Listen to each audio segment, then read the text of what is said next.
Hi friends and fellow Disney fans, I'm Jamie. And I'm Brad. And today we are talking about tips and tricks to help you avoid the crowds for your next Disney World vacation.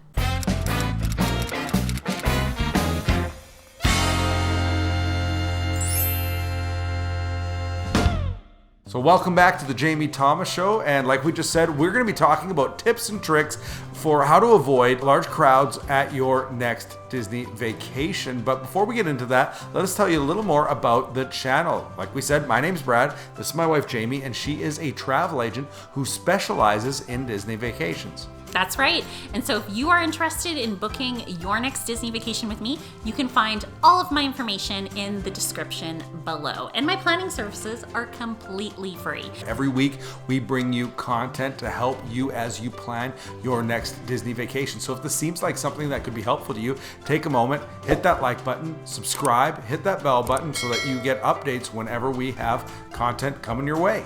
So we have 7 tips and tricks to help you avoid the crowds for your next Disney World vacation, because no one likes crowds, right, Brad? That's right. So tip number 1 is going to start even before you've got into the parks. It is all to do with your pre-planning. If you are able to go during the school year, when kids are in school, you are going to find that there is going to be much lower crowds. Because if you're looking at summer break, Christmas, Thanksgiving, Easter, you know, the parks are going to automatically be a little bit fuller because people are going to be out of school. So they're able to take their kids, to the parks. Yeah, add on top of that, your locals, people that live really close to the parks, they have those holidays as well. True. It just means larger crowds. Yeah. Usually the lowest time throughout the year to go is end of August, beginning of September. Tip number 2, if it's possible, go in 2021 before the 50th anniversary, and there's kind of some regulations on the amount of people that can be in the parks during COVID. That's right. Now with social distancing, Disney has kind of capped attendance to around 35% or so. So automatically you're going to be experiencing lower crowds right now. I have a ton of people who say, my husband doesn't like crowds, he gets overwhelmed, or I have a kid that gets overwhelmed. So they're choosing to actually go in 2021 before the 50th anniversary happens in October, just because there's lower crowds automatically. Absolutely. Tip number 3 would be to use a travel agent like myself. I can actually help you after you book to plan your park days. So, I might say, okay, this day is going to be really heavy for the Magic Kingdom, so I recommend you doing that park on your Monday or your Tuesday. So I can kind of help you plan around the crowds. So tip number 4, when we kind of get through this COVID season and there are things like parties again in the evening, so Not So Scary Halloween, Very Merry Christmas Party, actually pick going to Magic Kingdom on those days. Yes, you have to leave a little early, but if you're staying on property, you can get there early. Those tend to be some of the lowest crowd days, and you can get so much done in about an 8-hour window. And the reason why those days are really so low with crowds is because a lot of people do take it as a resort day and then go to the party in the evening. So what we tend to like to do is choose one day that the park closes early. That day we get all of the rides done, it's just empty pretty much. And then we clear out a little early. If we have park hopper and we still have energy, we might go over to Epcot, because it's only a monorail over.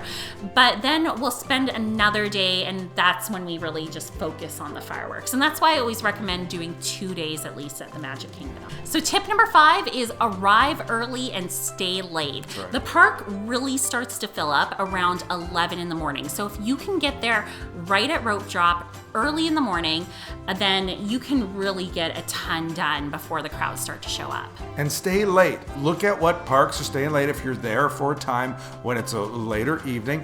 A lot of people really filter out of the parks after the evening show. If you're at Epcot, Magic Kingdom, Hollywood Studios, the fireworks have gone. If there's time after, stay late, do some rides then. You'll avoid the crowds. And tip number 6 is to plan afternoon breaks or even afternoon meals. Because like we said, the park does start to fill up by 11 in the morning. So if you start doing sit-down table service meals at that time, or even just head back to your hotel for an afternoon swim or a nap, you're going to be avoiding those crowds. And then you can return in the evening. Absolutely. So tip number 7, try to schedule fast passes if they're back, which they will be eventually. Hopefully.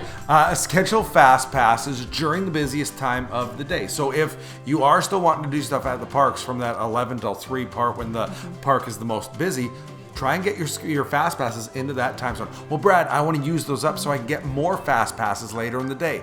It's a fool's errand because what's left over late in the day are all the rides you don't really care about anyways. Schedule your fast passes during the busiest time of the day to get maximum use of the park and to avoid crowds. That's right. And I also have a little tip that goes along with this. If there is any kind of special things that give you reserved seating for evening shows, book those too. So sometimes they'll have dining reservations where you get a bonus kind of like reserved seating for an evening show, or even a dessert fireworks party with priority seating for the fireworks. That stuff is worth the extra money, the extra splurge, because they're going to make it so you avoid those crazy crowds during those shows. Totally. Oh, and we have a little bonus tip too. Bonus.